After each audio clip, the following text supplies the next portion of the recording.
चतुर्मुखी भगवान विराजे, चतुर्मुखी भगवान विराजे, अतिशय इनका अद्भुत राजे, अतिशय इनका अद्भुत राजे। ऐसे जिनवर की आरती उतारो मिलेंगे, श्री समोशरण की आरती उतारो मिलेंगे, श्री समोशरण की आरती उतारो मिलेंगे। दोनों हाथ ऊपर करिए, हाथ का दीपक बनाइए ऐसे।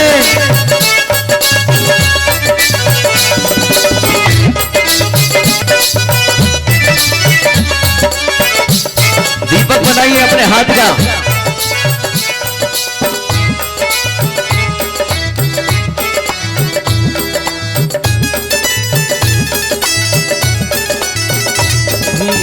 प्रमाण सागर गुरु विराजे, विराट सागर गुरु विराजे, शोभागिन की अद्भुत राजे, शोभागिन की अद्भुत राजे। ऐसे गुरुवर की आरती उतारो मिलेंगे, श्री समोशरण की आरती उतारो मिलेंगे, श्री समोशरण की आरती उतारो मिलेंगे, उतारो मिलेंगे, सभी निहारो मिलेंगे, उतारो मिलेंगे, सभी निहारो मिलेंगे, श्री समोशरण की आरती उतारो मिलेंगे, श्री समोशरण की आरती उतारो मिलेंगे।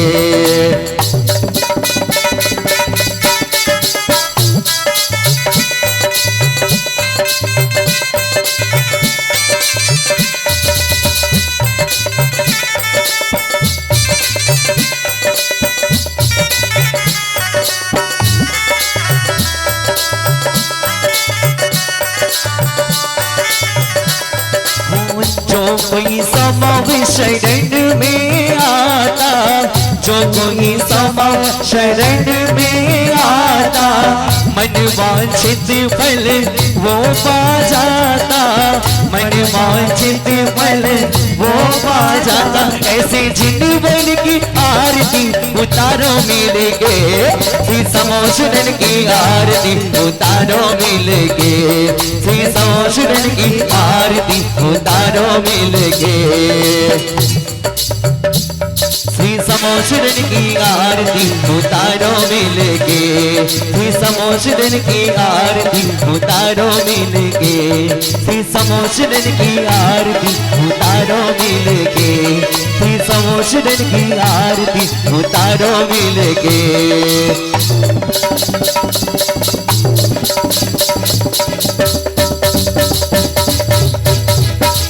समोशरण की आरती उतारो मिलेंगे, श्री समोशरण की आरती उतारो मिलेंगे, उतारो मिलेंगे, सभी निहारो मिलेंगे, उतारो मिलेंगे, सभी निहारो मिलेंगे, श्री समोशरण की आरती उतारो मिलेंगे, ब्रह्मा सागर जी की आरती उतारो मिलेंगे, विराट सागर जी की आरती उतारो मिलेंगे। जयकारा गुरुदेव का, जयकारा गुरुदेव का। ये थाली लेके रख दो आरती की उधर अंदर साइड में सुरक्षित कुंड के पास रख के आना। इनको दे दो, पुजारियों को दे दो। धूलियान जैन समाज के सभी महानुभाव प्रस्थान करें समोशरण में 12 सभाओं की ओर। नीचे लगी है पूरी सभाएं हमारी। आइएगा।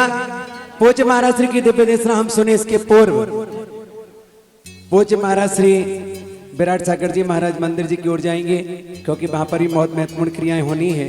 और महाराज श्री भी यहाँ से लगभग 1 घंटे के पश्चात वहां पहुंच जाएंगे। जब तक जितनी भी जाप आदि जो प्रारंभिक क्रियाएं हैं पूज्य महाराज श्री करेंगे। लेकिन एक सबसे महत्वपूर्ण कार्यक्रम और हम पहले करेंगे।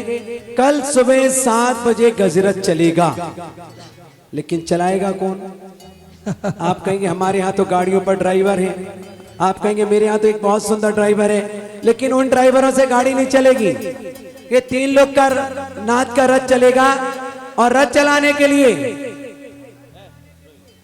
सारथी स्वार्थी तो बहुत बने, लेकिन एक बार सारथी बन जाइए। स्वार्थी बहुत बने लेकिन सारथी नहीं बने। आइएगा, सारथी बनने का शौक, 2 हाथी का मालिक और 3 लोग के नाथ, 3 खंड का रथ। पवन भाई हमारे पास आए, पन्नू भैया जिनको बोलते हैं। भैया जी आप रथ कह रहे थे, ये तो रथ आसमान को छू रहा है, नहीं निकलेगा, 1 मंजिल कम करा दो। मैंने कहा 1 मंजिल कम कर दी तो फिर तो बैलगाड़ी चलाने में क्या दिक्कत है, रथ तो चलेगा वही जो आया है, और चलेगा ये पक्की बात है, क्योंकि प्रभु के दरबार में जो घोषणा हो गई वो तो होना ही होना है। गुरु का आशीर्वाद जो मिल गया वो तो हमें करके दिखाना ही दिखाना है। तो आइएगा, कौन बनेगा रथ का सारथी, गजरथ का सारथी, कौन सौभाग्यशाली होगा? राजन कहाँ गया? इधर है, किधर? महिलाओं में। तुम कपड़े सलवार सूट पहन के गए क्या? क्या लहंगा चुन्नी? कई महिलाओं में है। 11 माला, चलिए 21 माला, 31 माला, 41 माला, 41 माला, 41 माला 1, 41 माला 2, 41 माला 2.25। अरे 3 लोग के नाथ का रथ चलाने वाला सबसे बड़ा पुण्यार्जक, जिसमें सारे इंद्र होंगे, 3 लोग के नाथ होंगे और उस रथ को चलाएंगे। आपने अपनी श्रीमती को घुमाया होगा, अपने साले ससुरों को सब घुमाया होगा, लेकिन 3 लोग के नाथ का रथ को 2 ही चलाएगा जो पुण्यवान और भाग्यवान होगा। आइएगा, 41 माला 1, 41 माला 2। ये हमारे यहाँ अगर बोलियां जाएं तो कम से कम 1-1, 2-2 हजार मालाओं की बोलियां हैं। महिलाएं बोल रही, महिलाएं सारथी बन सकती क्या? अरे आज की दुनिया में महिलाएं तो सबसे ज्यादा गाड़ियां चलाती है, तुम्हें यही पता नहीं है, हैं? प्लेन चलाती है, बाबा जी कह रहे हैं तुम तो गाड़ी। 51 माला, प्लेन जब महिलाएं चला सकती हैं तो 3 लोग के नाथ के रथ को क्यों नहीं चला सकती? आइएगा, देखेंगे हम कौन सौभाग्यशाली होंगे। कुशल संचालक, जिनके पास आईटीओ का लाइसेंस होगा, और आईटीओ का लाइसेंस कहां से मिलेगा? झारखंड सरकार से। 51 माला, 61 माला, 61 माला, हजारों मालाओं का माल मिल रहा है कौड़ियों के दाम पर। 61 माला 1, 61 माला 2, 61 माला 2.25। जोड़ी के साथ बैठने की सुविधा। देखो हाथी 2 लगे हैं, गजरथ 3 मंजिल का है, उस पर सिखारे स्वर्ग के देव बैठे, 3 लोग के नाथ राजी थे, और जब हाथी की लगाम उनके हाथ में होगी और वो कहेंगे चल चल चल मेरे हाथी। 71 माला, क्या हुआ? 71 माला। हमने कहीं गाने में 71 कहां से आ गया? 81 माला, 81 माला। ओ चल चल चल मेरे हाथी, ओ मेरे साथी। क्या हुआ? 91 नहीं, अभी नहीं, मीटिंग चल रही है। क्या इधर के कन्फर्म में, चिंता मत करो। अभी मीटिंग 81, 91 माला, 91 माला, 91 माला, 101 माला। 101 उधर से हुआ क्या? दूसरी जगह के 101। ओहो, 101 माला दूसरी जगह के, 101 माला, 111 माला। तालियां बजाइए 111 सभी। माला, 111 माला। अरे जोड़ी के साथ बैठोगे, और जिन बेटियों की शादी नहीं हुई हो, जिन बेटों की शादी नहीं हुई हो, उनको गजरथ का सारथी बना देना। शाम को ही लोग पूछेंगे किसका बेटा था और किसकी बेटी थी, यानी देखने वाले लोग अपने आप बहुत फाइनल हैं। हो जाएगा शाम को। 101 माला, 111 माला 1, 111 माला 2, 2.25, 2.5, 2.25, और ये चला चला रे, चला 121 माला, प्रभु का रथ होने होने, 131 माला, होने होने, 141 माला, 151 माला। तालियां तुम तो क्या बजाइए। समझते हो हमारी पार्टी कमजोर है कोई? तो पहले ही महिलाओं में, पुरुषों में, बच्चों में कहीं भी रहो। नहीं, इधर भी कोई कमजोर हम नहीं तो है। समोसण की 12 सभा में है। 171 माला। अच्छा, हाँ, बड़ी जोर से आवाज आई। हे मंदिर की 171 माला घंटी 1, में मारा, 171 माला 2, 2.25। क्या हुआ? भाई, उधर से क्या हुआ? कुछ नहीं हुआ, जो होना था वही होगा। 171 माला 1, 2, दो, 2.5, पौनी दो। 3, 99, और ये नहीं नहीं नहीं नहीं नहीं, इतनी सस्ती थोड़ी जाएगी भैया। 81 माला, 181 माला, वाह, 181 माला। दोनों हमारी तरफ से। 201 माला। तालियों की गड़गड़ाहट। उधर से क्या हुआ? 211 माला। 211 माला उधर से हो गया। आओ, हम महिलाओं में खड़े हम इधर। अब क्या मालूम तुम किसकी बोल रहे हैं? लेकिन तुम ना महिलाओं में हो ना पुरुष में, अब सोचो कहाँ हो। बीच में, दोनों के बीच में। हाँ जी, 221 माला। 221 माला, 221 माला 1, 221 माला 2, 221 माला 2.25, 2.5, 3 और ये 231 माला। क्या बात है। अरे जो रथ का सारथी नहीं बन पाया, 241 माला। तालियां की 251 माला, 251 माला, 251 माला। अरे बहुत कमाया, बहुत कमाओगे, लेकिन 2 हाथी झारखंड में बार बार नहीं ले पाओगे। 301 माला। जोरदार अरे तालियां जोरों से। 1008 माला का धन है, अभी तुम 300 में ही गरज रहे हो। मुझे पहले दिन से पता हो, तो पहले दिन से मैं यहीं खड़ा रहता हूँ। अच्छा लेकिन लोग पहले से ही कुछ और कहते हैं। 301 माला 1, 2, 2.25, 2.5, 3 और ये 311 माला, 311 माला, 333 माला, 333 माला, 3333, 333 माला, 333 माला 1, 333 माला 2, 333 माला 2.25, 341 माला। जय हो। 341 माला, 341 माला 1, ये 2, 2.5, 3.25, 99, 351 माला, हूँ घर के धंधों में दिन रात उलझे हुए, 361 माला, 371 माला, हो जिंदगी तेरी यूं ही गुजर जाएगी, घर के धंधों में दिन रात उलझे हुए, जिंदगी तेरी 404 माला। वाह क्या बात। तालियां जोरों से। धन दौलत ये साथ न जाए कभी, उम्र तेरी ये सारी गुजर जाएगी, घर के धंधों में दिन रात उलझे भैया जी, हुए। हम इधर खड़े हैं, अरे तो हम भी तो खड़े हैं, कौन बैठे हैं? उधर से बोलिए। 404 माला 1, 404 माला 2, 404 माला 2.25। अरे बहुत कमाओगे, बहुत कमाओगे, लेकिन 3 लोग के नाथ के रथ के सारथी जीवन में आज के बाद कभी नहीं बन पाओगे। जल्दी करो ना। वो भी गजरत के 404 माला, 411 माला, 424 माला, क्या बात है। 424 माला। मैंने पहले ही कहा 1008 माला का धन है, इससे कम का नहीं है। 424 माला 1, 2, 431 माला, 444 माला, 451 माला, 55 माला, जिनके 51 उनके 55।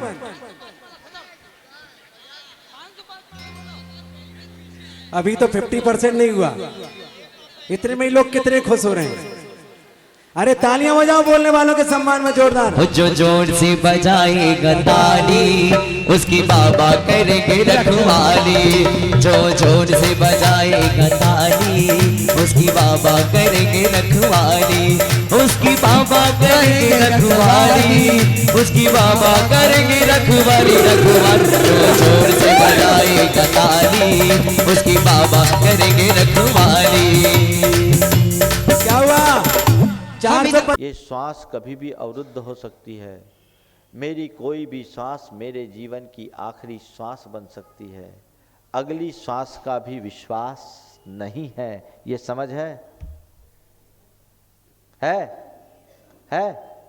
नहीं है तो कब समझोगे भैया? इस समझ का नाम सम्यक ज्ञान। ज्ञान की शास्त्रीय विवेचना तो खूब सुन लेते हैं। जीवन से जुड़ी हुई बात की जीवन नश्वर है, और किसका है? सबका, मेरा, आपका, सबका। जो आया है सबको मरना है। पक्का है कि नहीं है? मरना है, और कभी भी कोई भी मर सकता है। इसलिए क्या करें? जाके मर जाए? नहीं। जीवन में कभी भी किसी की मौत हो सकती है, कहीं भी मौत हो सकती है, कोई भी मर सकता है। इसलिए जब तक जीवन मेरे पास है तब तक मैं वो करूं जो मुझे करना है। और यदि कोई चला जाए तो रोना बंद कर दें, क्योंकि आने वाला को तो एक दिन जाना ही है। आज वो गया, कल मैं जाऊंगा। नंबर सबका आएगा। जीवन की नश्वरता को समझने के बाद व्यक्ति जीवन के प्रति जागरूक होता है और किसी के वियोग में दुखी नहीं होता।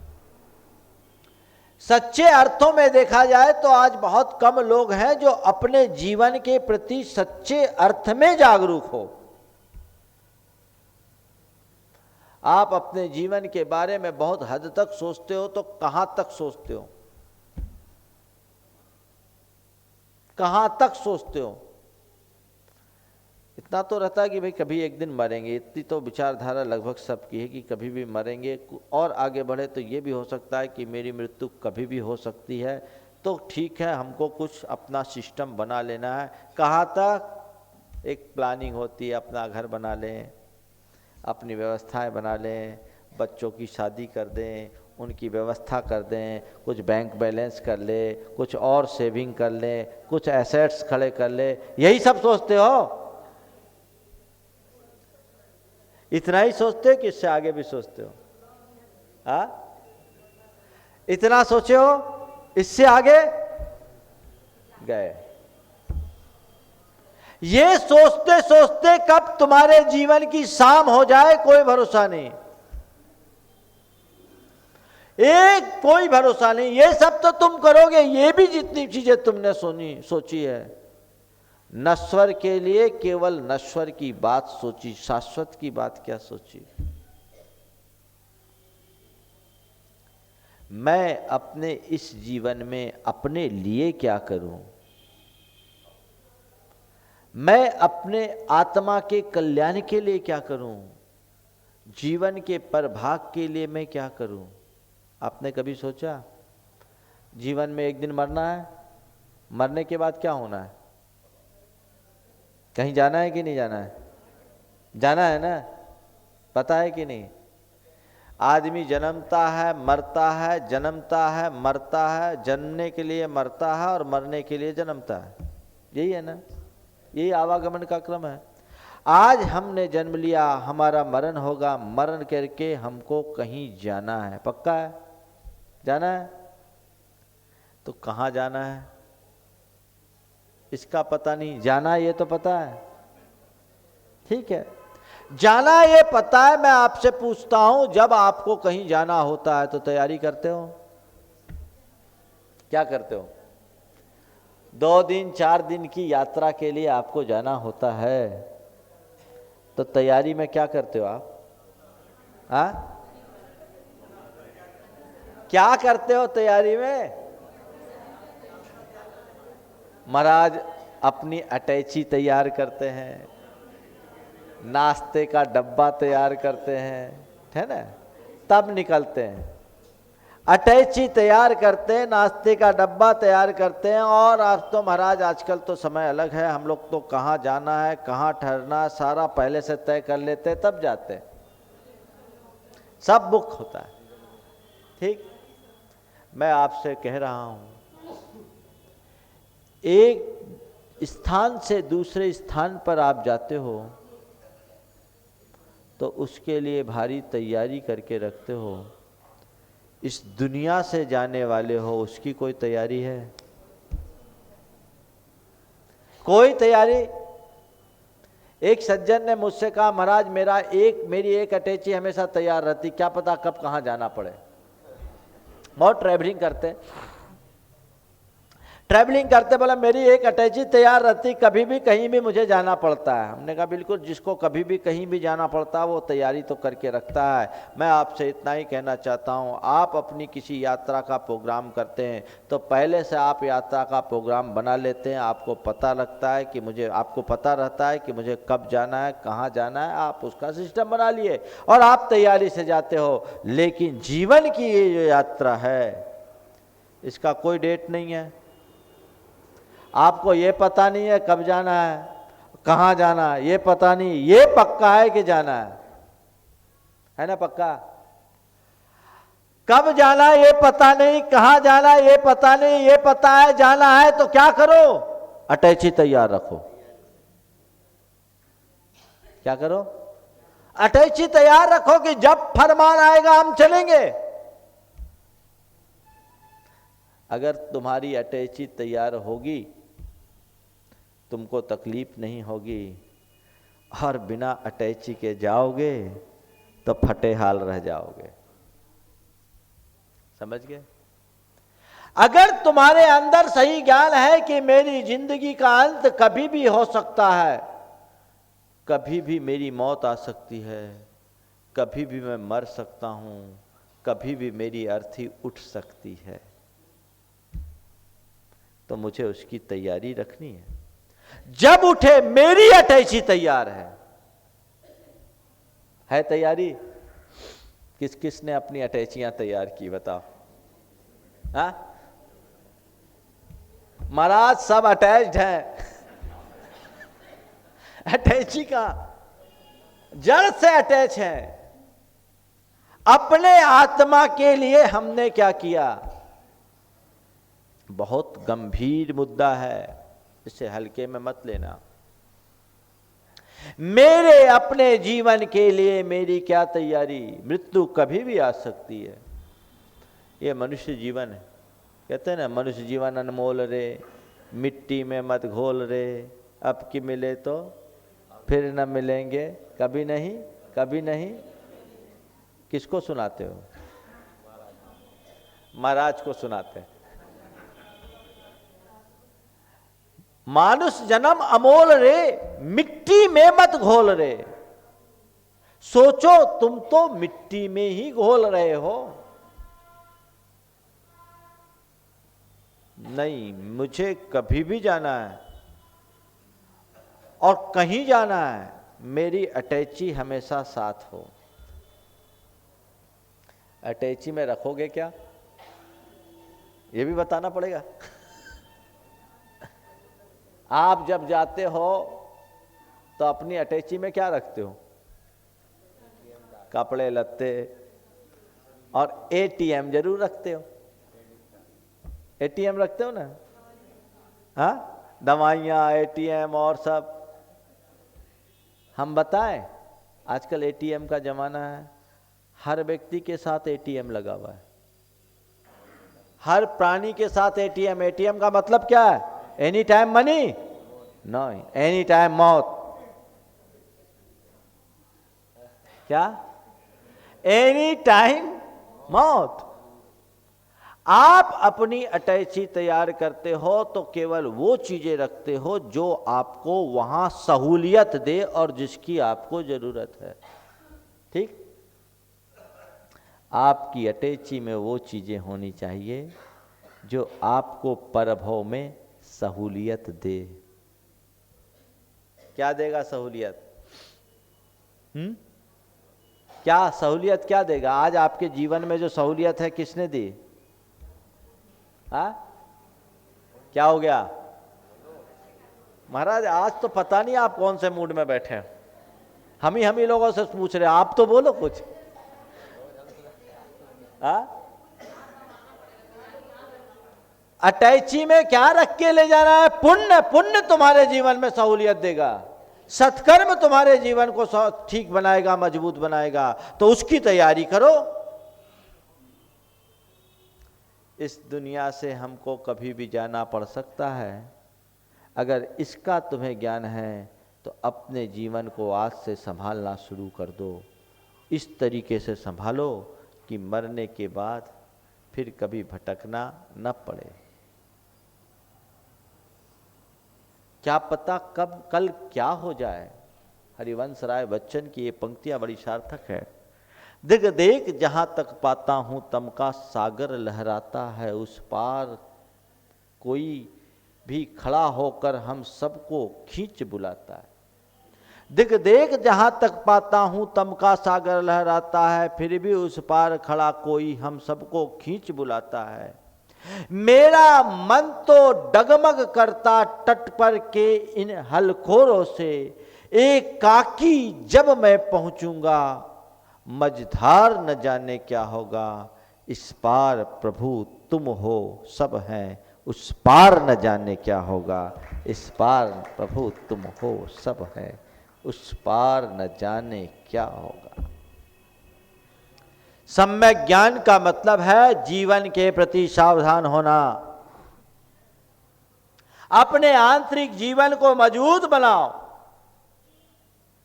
ताकि ये श्वास का गठबंधन छूट भी जाए तो भी मेरी आत्मा का बाल बांका ना हो। मैं जहां रहूं वहां मेरी सुविधा हो। एक सज्जन मेरे संपर्क में बहुत बाहर जाते आते रहते, देश विदेश में रहते, रात्रि भोजन वगैरह का त्याग है।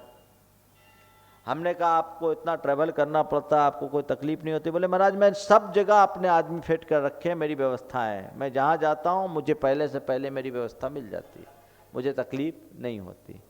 तो जो अपनी व्यवस्थाएं बनाकर चलता है उसको तकलीफ नहीं होती, और जो व्यवस्था नहीं बनाता उसकी अवस्था बिगड़ जाती है। ऐसी व्यवस्था बना करके जियो कि संसार में तुम्हें कहीं पर भी कभी भी तकलीफ ना हो। है आपके पास व्यवस्था? धर्म के मार्ग को अंगीकार करो,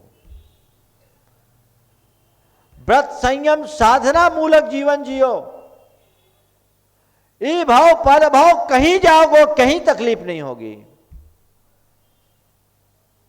और उसे भुला दोगे तो सिवाय तकलीफ के कुछ नहीं होगी। सम्यक ज्ञान, जीवन की नश्वरता का भान, जीवन के प्रति सावधान होना। सावधान हो जाओ, कभी भी घंटी बज सकती है, गाड़ी छूट सकती है, क्या पता कब तुम्हारी आखिरी सांस निकले, तुम्हारी अर्थी उठे, तुम्हारी चिता जले, कोई पता नहीं। इससे पहले कि तुम्हारी श्वास निकले तुम अपनी एक एक श्वास को सार्थक बनाने का सुयत्न करो। इससे पहले कि तुम्हारी अर्थी उठे अपने जीवन के परम अर्थ को जान लो, और इससे पहले कि तुम्हारी चिता जले अपनी चेतना को जगा लो। जगाओ, जानो, समझो, जिससे जीवन का कल्याण हो सके, जीवन का पथ प्रशस्त हो सके। अगर आप अपने जीवन को ठीक ढंग से जान लोगे, आपको उपदेश देने की जरूरत ही नहीं पड़ेगी। जीवन की नश्वरता को जानो। बुद्ध ने अपने जीवन में एक वृद्ध को देखा था, एक रोगी को देखा था और एक मृतक को देखा था। एक बूढ़े को देखा, पूछा ये कौन है? बोले वृद्ध है। क्या मैं भी वृद्ध होऊंगा? बोले हाँ सब होते हैं, आपको भी होना पड़ेगा। ये कौन जा रहा है? बोले रोगी। ये रोग क्या होता है? इससे शरीर काम करना बंद कर देता है। बोले क्या रोग सबको होता है? बोले सबको होता है। मुझे भी होगा? बोले हाँ मुझे भी। ये चार आदमी किसको ले जा रहे हैं? बोले ये मृतक है। मृतक क्या होता है? जो मर जाता है। मरता कौन है? जो जिंदा नहीं रहता। क्या सब मरते हैं? बोले हाँ सब मरते हैं। क्या मैं भी मरूंगा? बोले आप भी मरोगे। क्या हुआ? रथ मोड़ दिया, रथ मोड़ दिया और बुद्ध हो गए। आप न जाने कितने बार अस्पताल के चक्कर काट लिए। दो चार ऐसे भी हो सकते इस सभा में जो कभी वेंटिलेटर पर लटक के आए हो। होता है कईयों के साथ। अस्पताल के कितने चक्कर काट आए, खुद के और दूसरे के भी, देखने के लिए। अपने कंधों पर कितनों को शमशान पहुंचाए, और बुढ़ापे के अंतिम अवस्था में चले गए, लाठी लेकर के चलना शुरू हो गया। अर्ध मृतक सम स्थिति है। बूढ़े को अर्ध मृतक बोलते हैं, क्यों बोलते पता है? हाँ, बूढ़े को अर्ध मृतक क्यों बोलते हैं? इसलिए बोलते हैं कि मरे को चार उठाता है, इसको दो उठाते हैं। जो वृद्ध हो गया, असक्त हो गया, उसे दो आदमी मिलकर उठाएंगे, इसलिए वो अर्ध मृतक है। जब चार मर जाएगा तो चार उठाएंगे। हालत खराब, जीवन ढलान पर है। लोगों की मौत अपनी आंख से देखे, जवान जवान व्यक्तियों की मौत अपनी आंख से देख चुके, रोग के उद्वेग को आप कई बार देख चुके, उसके बाद भी होश नहीं, तो तुम महान अज्ञानी हो। ज्ञान जगाओ। जब तक मोह हावी होता है तब तक ज्ञान प्रकट नहीं होता। तो जीवन को जानिए। नंबर 2, जीवन की व्यवस्था को जाने।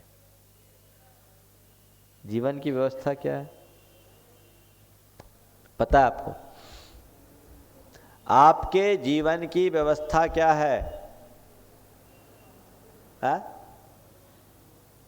नहीं मालूम? आप अपने घर की व्यवस्थाएं कुछ बना के रखते हो? महाराज जो मैं चाहता हूं वो करता हूं। मैंने अपने घर में सिस्टम बना रखा है, मेरी आज्ञा के बिना कुछ नहीं होता है। ऐसा सिस्टम है, मेरी आज्ञा के बिना घर में कुछ नहीं होता, मैं जो चाहता हूं वही होता है। महाराज सिस्टम तो ऐसा बनाए हैं, निश्चित बनाए होंगे, पर मैं पूछना चाहता हूं तुम जो जो चाहते वो होता है? होता है? नहीं होता। नहीं होता है, पक्का नहीं होता है। जो चाहता हूं नहीं होता, और नहीं होता तो क्या होता है? आकुलता होती है। चाहता हूं सब मेरे इच्छा अनुरूप हो। कितना % होता है जो आप चाहते हो उसका? बोलो कितना %? क्यों विजय? 50% हो जाता? महान पुण्य। महान पुण्य जो चाहे उसका आधा हो जाए। और एक बात ध्यान रखना,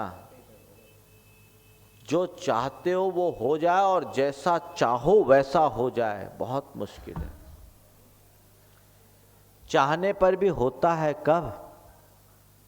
जब मेरे संयोग अनुकूल होते हैं तब।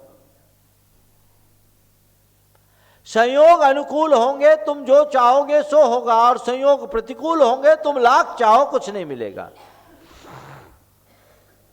ये हम कहते हैं कि मैं जो चाहता हूं सो होता है। संत कहते हैं जैसे संयोग होते वही होता है। इस पर विचार करो।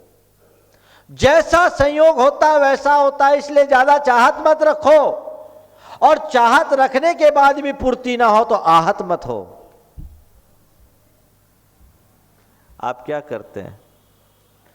खूब चाहत रखते हैं और पूर्ति ना हो तो आहत हो जाते हैं। आजकल एक बीमारी है डिप्रेशन, महामारी। थोड़ी थोड़ी बातों में डिप्रेस्ड हो जाते। क्यों? जरूरत से ज्यादा आकांक्षाएं पालते हैं और उसकी पूर्ति नहीं होती तो फिर संभल नहीं पाते, डिप्रेस्ड। क्यों? तुम जो जो चाहोगे वो नहीं होता, जैसे संयोग होते हैं वही होता। एक ज्ञानी और अज्ञानी में इतना ही अंतर है कि अज्ञानी अनुकूल संयोग चाहता है और ज्ञानी संयोग को ही अनुकूल मानता है। क्या कहा? अज्ञानी अनुकूल संयोग चाहता है और ज्ञानी संयोग को ही अनुकूल मानता है। चाहे वो प्रतिकूल भी हो तो ठीक, जो होना है संयोग से होना है, स्वीकार है। अच्छा हो तो ठीक, बुरा हो तो ठीक, मन का हो तो ठीक और मन का न हो तो ठीक, कोशिश करने पर मिले तो ठीक और कोशिश करने पर न मिले तो भी ठीक।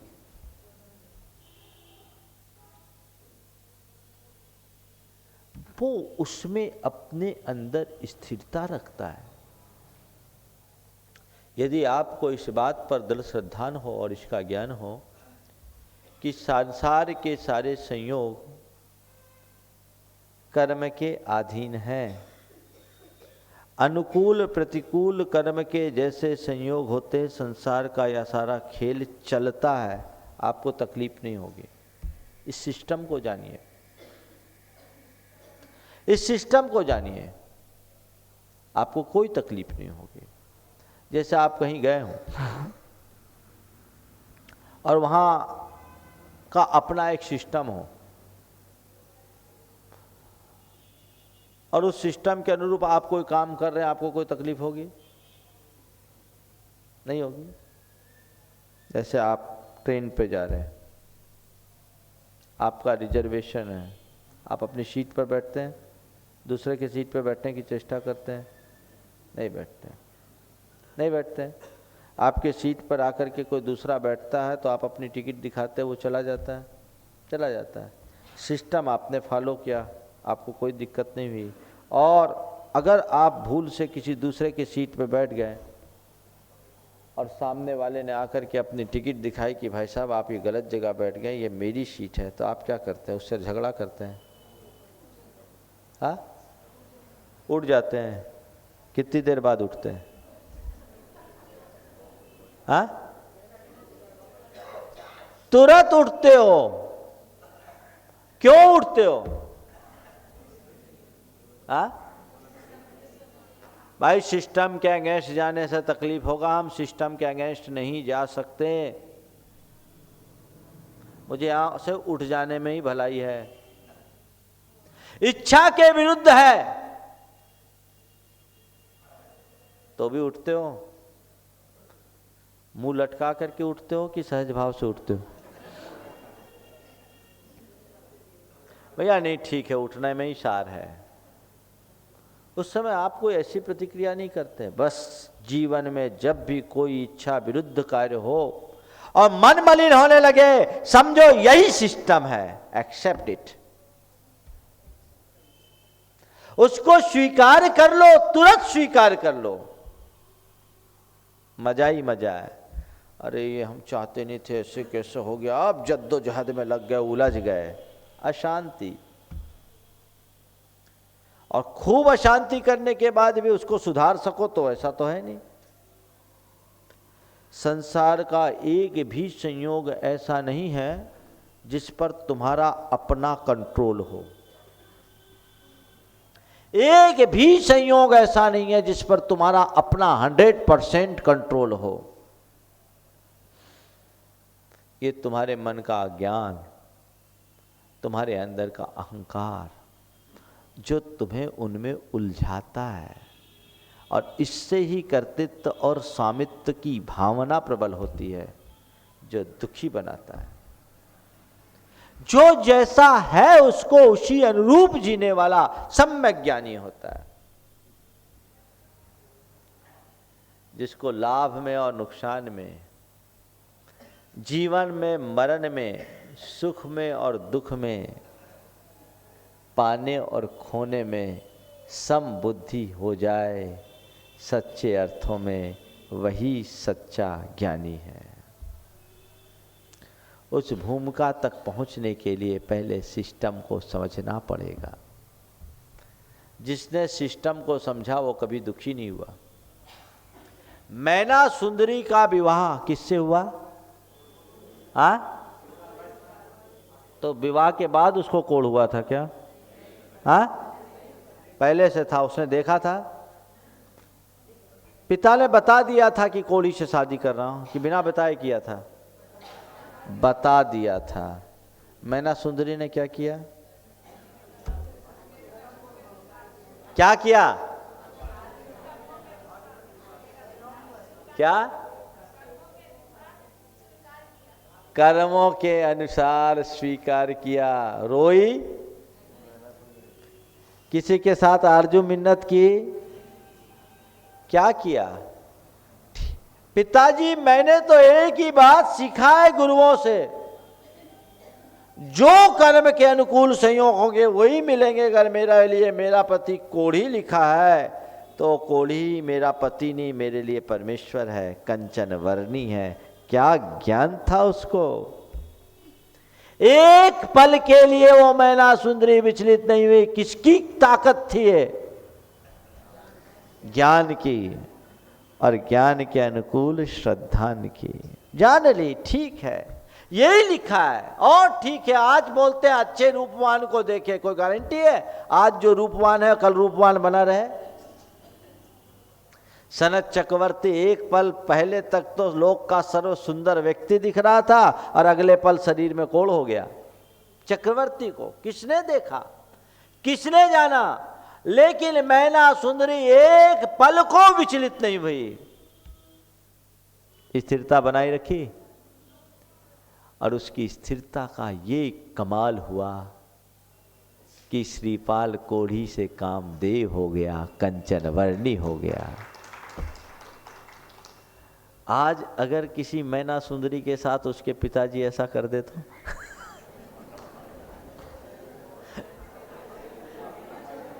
बड़ी मुश्किल होगी।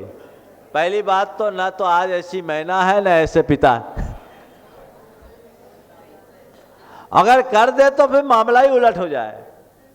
महाराज कोढ़ी से शादी करने की बात तो दूर, शादी होने के बाद यदि कोढ़ हो जाए तो दूसरा आदमी चुन लिया जाता है। क्या बात। और कोढ़ तो बहुत दूर की बात है, आजकल तो थोड़ी थोड़ी बातों में आदमी बदल लिया जाता है। बदलते हैं, कहां चले गई सोच, और दुखी होते हैं, दुखी होते हैं। कर्म के सिद्धांत पर विश्वास रखने के कारण, उसका ज्ञान रखने के कारण महान आपत्ति के शिकार होने के उपरांत भी मैना सुंदरी टस से मस नहीं हुई। कर्म होते हैं। मेरे संपर्क में एक व्यक्ति है, उनको व्यापार में बड़ा घाटा लगा, अच्छा घाटा लगा। उसके पहले उनने एक बड़ा दान भी किया था। घाटा लगने के समय में उनसे किसी ने कहा कि भैया ये दान नहीं किया होता तो कम से कम ये तो तुम्हारे काम में आता। देखो उसकी दृष्टि और भावना। उन्होंने कहा अच्छा हुआ, अच्छे काम में लग गया, क्योंकि जब आग लगती है तो सब स्वाहा होता है। जाना होता तो ये भी चला जाता, घाटा में गया, चलो कम से कम परमार्थ में तो गया। लाखों रुपया का दान करने की सामर्थ्य रखने वाले व्यक्ति को 11,000 देने की भी स्थिति नहीं थी। आप कल्पना कर सकते हैं कि जो आदमी टॉप पर रहा और एकदम नीचे आ जाए तो उसकी क्या मनोदशा हो सकती है। लेकिन धन्य है वो व्यक्ति, अपने अंदर उस समय भी स्थिरता रखा। ये तो कर्म का खेल है।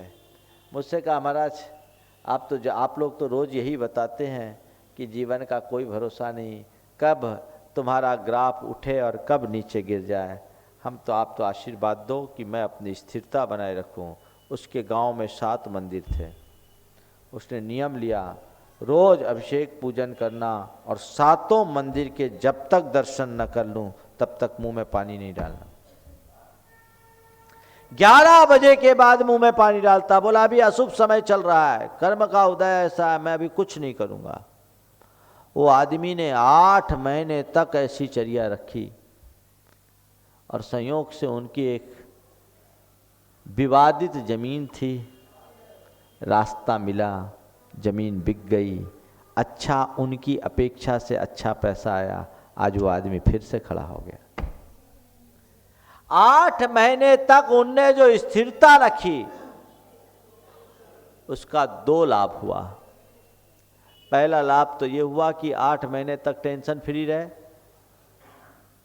और दूसरा लाभ हुआ कि 8 महीने में अपने इतने पुण्य का उपार्जन कर लिए कि फिर से खड़े हो गए।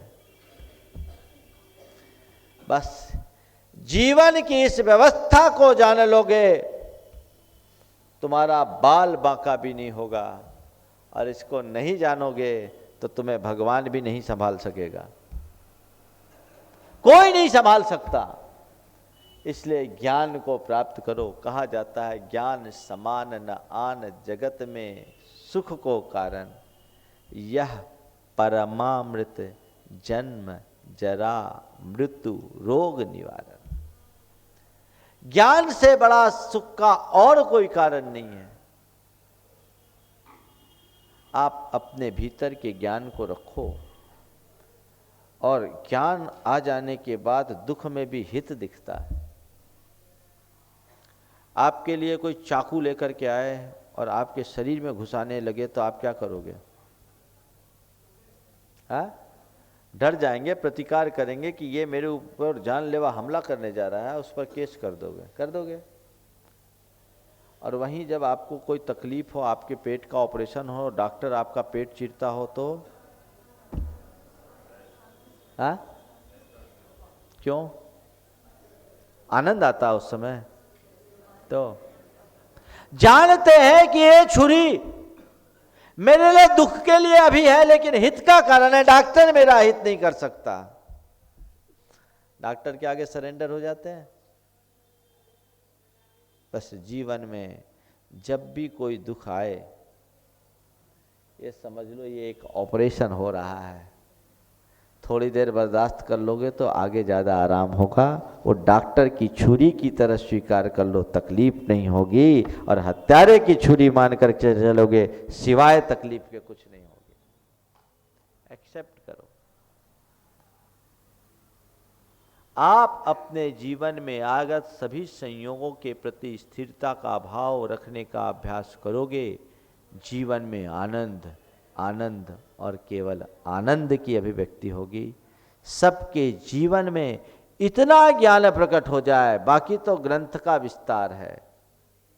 जीवन क्या है, जीवन की व्यवस्था क्या है, आज केवल 2 ही बात आपसे कह रहा हूं। जीवन और जीवन के साथ जुड़े हुए संयोगों को नश्वर मानो, और संसार के सारे संयोगों को कर्म के अधीन मान करके स्वीकार कर लो, और जीवन को सहज भाव से जीने का अभ्यासी बनाओ। निश्चित जीवन सुखी होगा, आनंद से भरेगा और सब कुछ मंगल होगा। समय आप सबका हो गया, यहीं पर विराम। बोलिए परम पूज्य आचार्य गुरुवर श्री विद्यासागर जी महाराज की। कल रवि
विद्यासागर जी महाराज की, समस्त मुनि संघ की जय।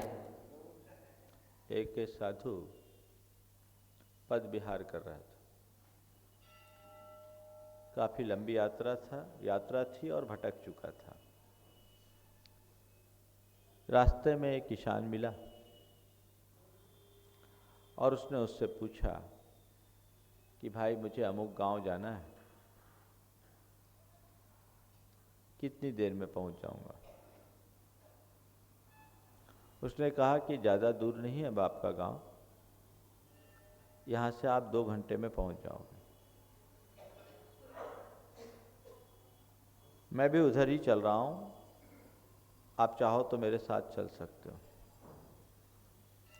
साधु काफी थका हुआ था, उसका मन अधीर हो उठा था। वो थोड़ा आगे बढ़ा और कहा, देखो भाई 2 घंटे में पहुंच जाऊंगा ना? बोले हाँ साहब आप पहुंच जाओगे। 2 घंटे में मैं पहुंच जाऊंगा ना? उसने कहा हाँ आप पहुंच जाओगे। देखो भाई कहीं अंधेरा तो नहीं हो जाएगा ना? बोले नहीं हम रात में नहीं चलते हैं। ठीक साहब आप 2 घंटे में पहुंच जाएंगे, आपकी चाल बता रही है 2 घंटे में पहुंच जाएंगे। फिर थोड़ा आगे बढ़े, फिर रुक गए। देखो और रास्ता लंबा तो नहीं है? बोले नहीं रास्ता लंबा नहीं है, पहुंच जाएंगे। अब मन में उहापोह, जो व्यक्ति सुबह से चल रहा है थका हारा, सामने वाला बता तो रहा है 2 घंटे में, लेकिन ये नहीं बता रहा है कितना माइल है, कैसे पहुंचेंगे, क्या शेड्यूल रहेगा। तो फिर बोला देखो तुम लोग गांव के लोग बता देते हो पास और निकलता है, दूर दूर तो नहीं है। उस किसान ने हाथ जोड़े और कहा महाराज रास्ता चलने से कटता है, बातों से नहीं। रास्ता चलने से कटता है, बातों से नहीं।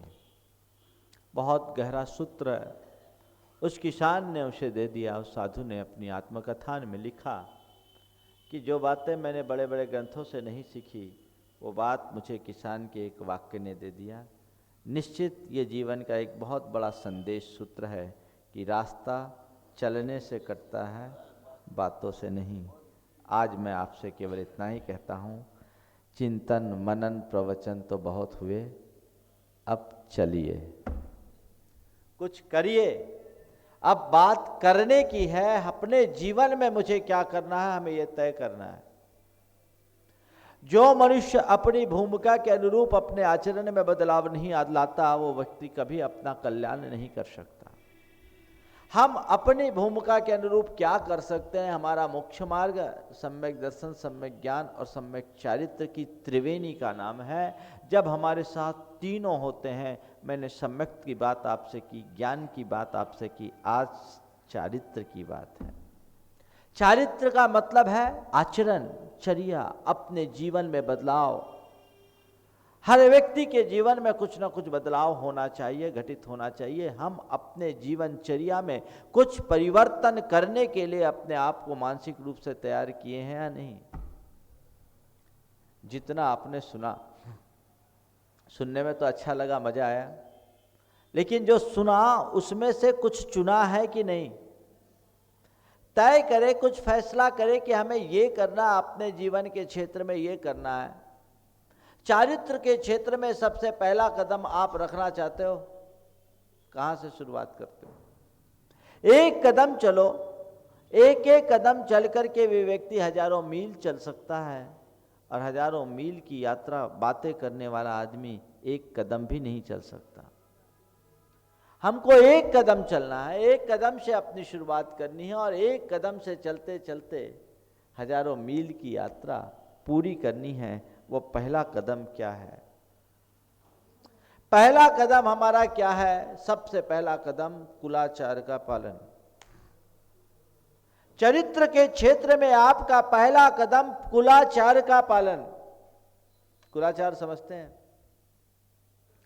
आपके कुल क्रमागत जो आचार है उसका पालन।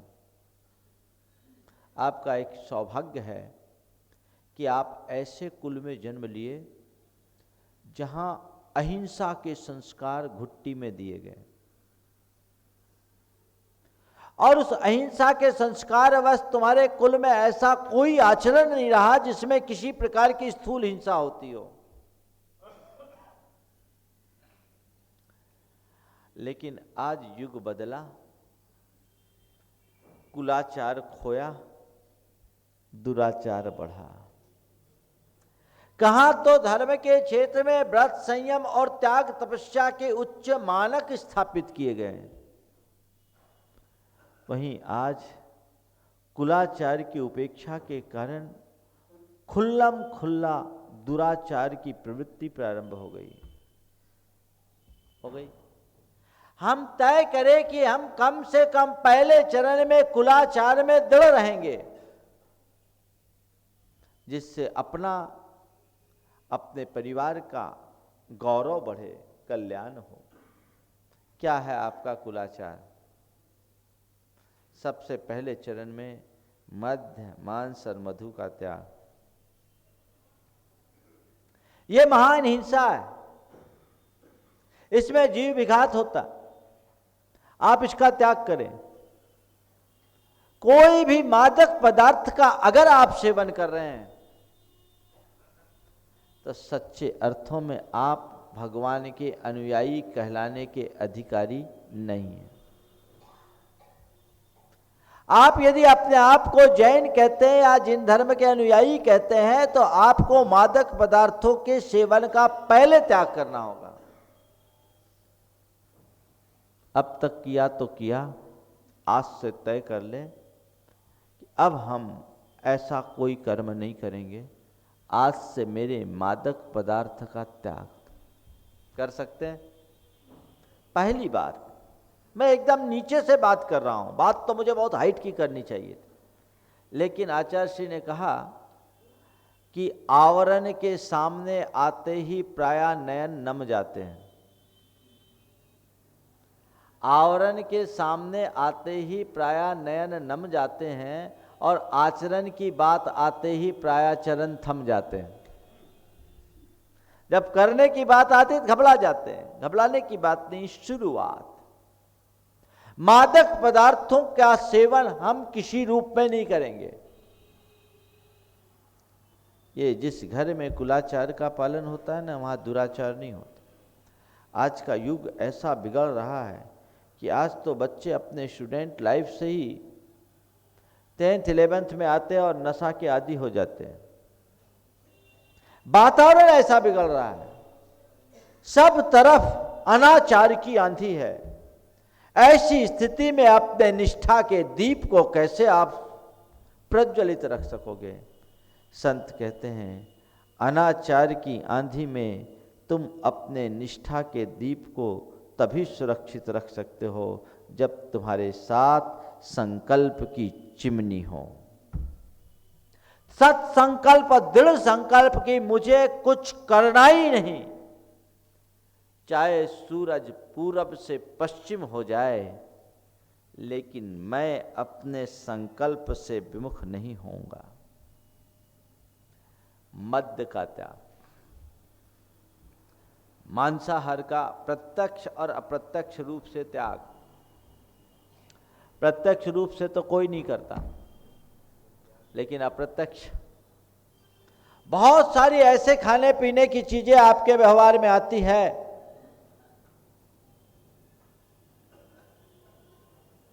जो आपके खाने योग्य नहीं है, लेकिन फिर भी आप उसे स्वीकार करते हो।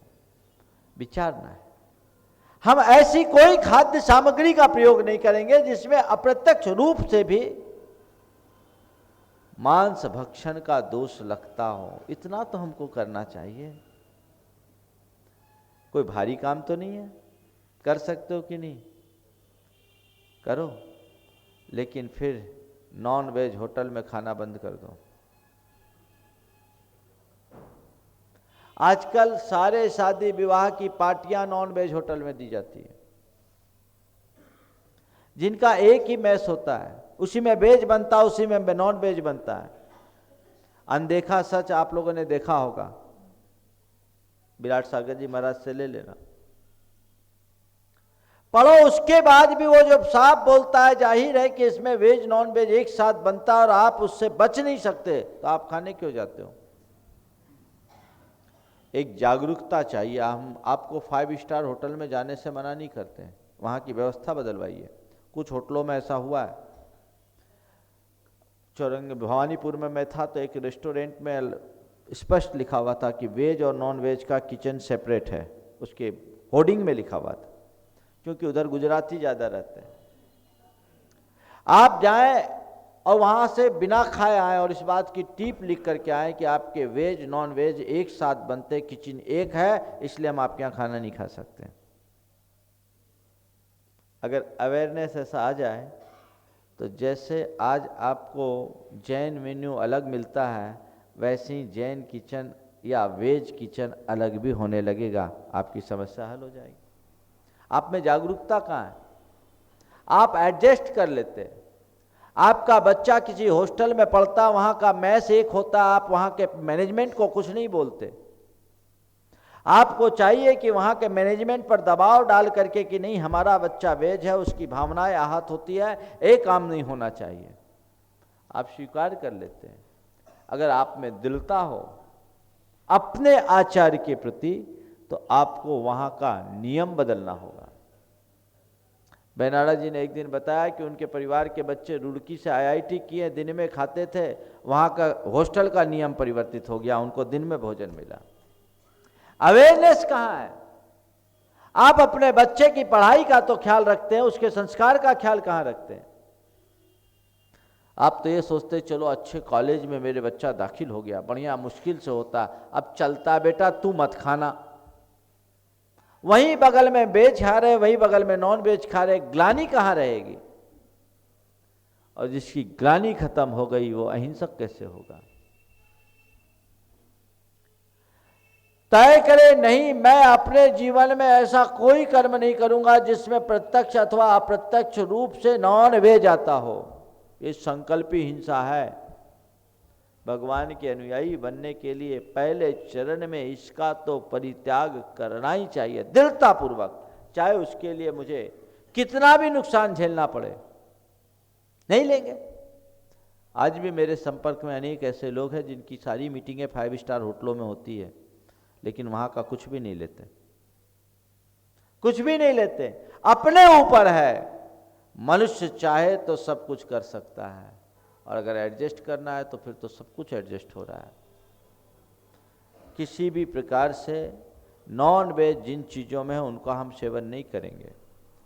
ई नंबर हर खाद्य वस्तु में लिखा होता है, आपको उसकी पुस्तकें मिली हुई है और नेट से डाउनलोड भी किया जा सकते हैं। ई नंबर के फंडे को समझ करके, जिसके ई नंबर में ये दिख रहा है कि इसमें कोई पशु उत्पाद है, उस चीज को छूइए भी मत, खाना तो बहुत दूर की बात, अन्यथा आपका अहिंसा व्रत जो आपके जीवन की धरोहर है नष्ट हो जाएगा।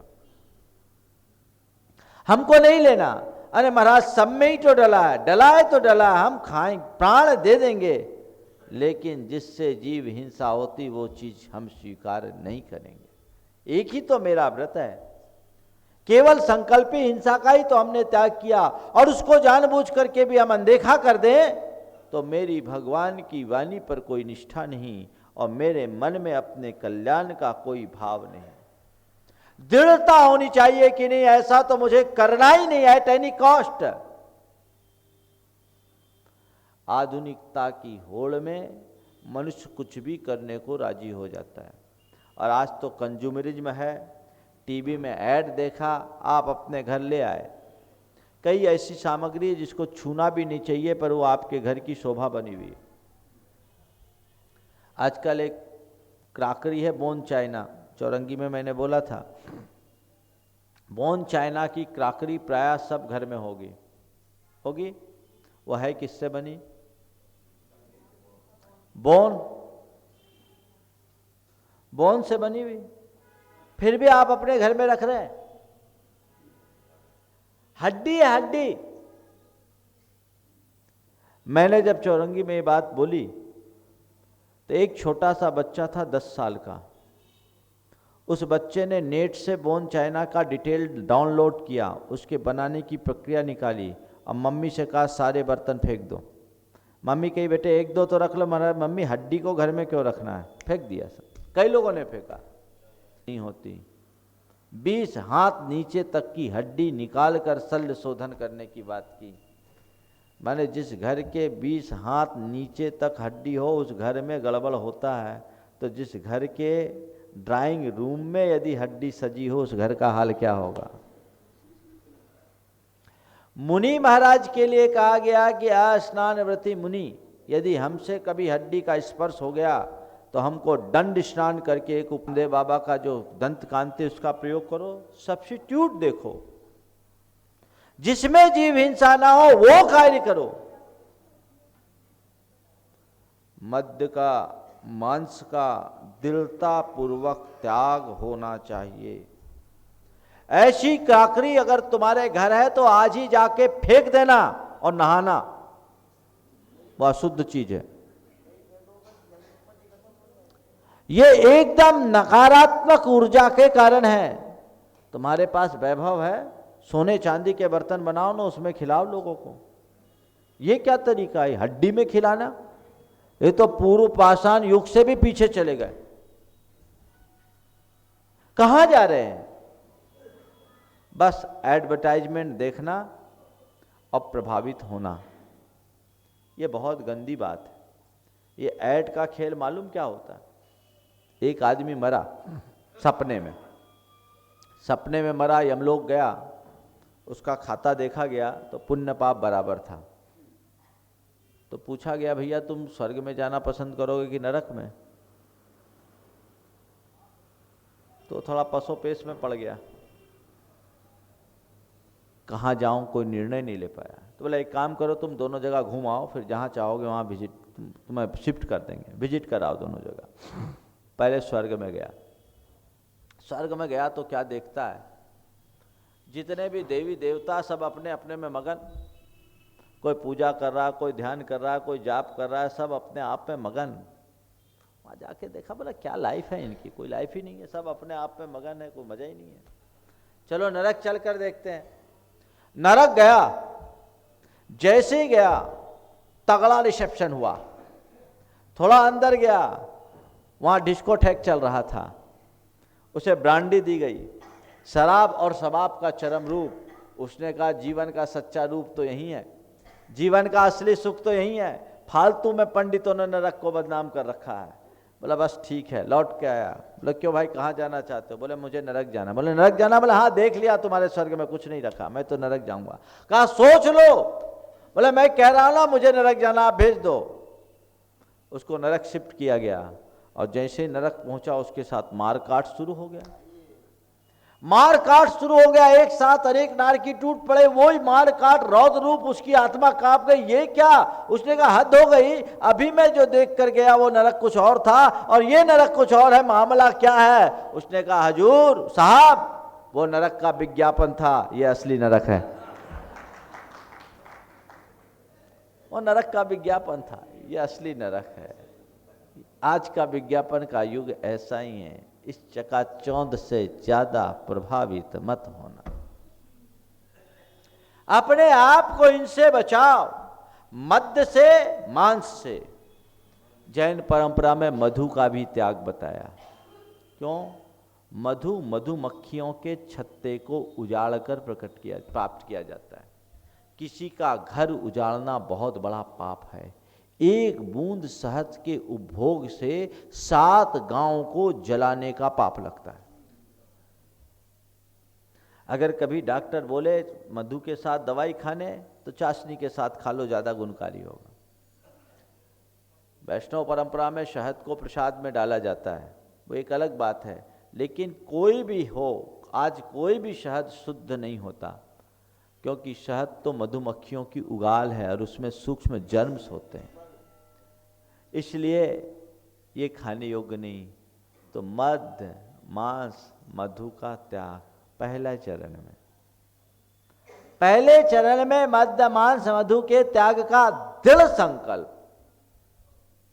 और मांस के त्याग के अंतर्गत आप संकल्पी हिंसा का त्याग करिए।